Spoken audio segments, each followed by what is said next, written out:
Čia suskambėjo mano pirmasis skambutis. O savo paskutinį prisimenu kaip šiandien. O aš čia praleidau didžiąją dalį savo gyvenimo. 7 metus nuo 5 klasės mokiausi ir baigiau šitą mokyklą, o vėliau 49 metus dirbau čia mokytoja. Šioje gimnazijoje sukūrėm labai daug prasmingų tradicijų ir bus puikus laikas susitikti ir apie jas prisiminti. Jeigu man reikėtų papasakoti apie tai, ką aš išgyvenau šitoje mokykloje, turbūt neužtektų nei savaitės, nei 2. Šimtai žmonių, šimtai gyvenimų, nuostabių, nepakartojamų, mielų mokinių, apie kuriuos norėčiau kalbėti ir kalbėti, ir mokytojų, su kuriais gyventa, bendrauta, kartu dirbta.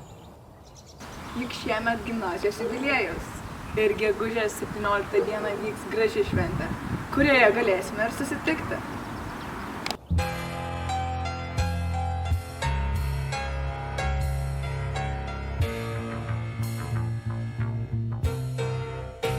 Iš praeities staiga prisiminimai. Mėly mokiniai, mokytojai ir visi gimnazijos bendruomenės nariai, su dideliu džiaugsmu kviečiu visus į ypatingą renginį – mūsų gimnazijos 85-ąjį gimtadienį.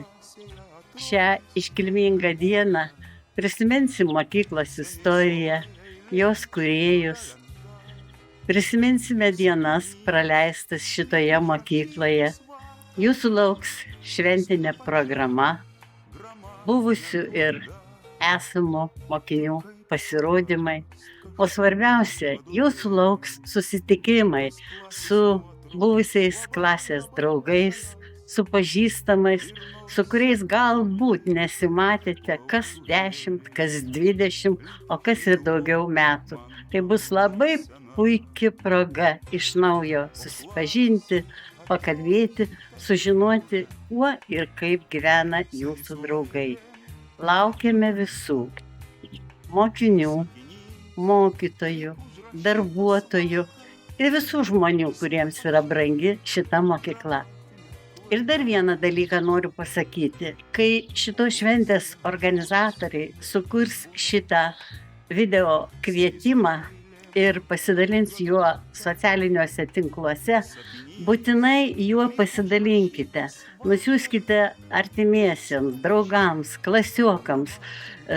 Būtų labai gerai, jeigu kiekvienoje klasėje atsirastų nors po keletą mokinių, kurie organizuotų kitus, paragintų, kad jie nesėdėtų namuose, kad atvažiuotų į šitą šventę.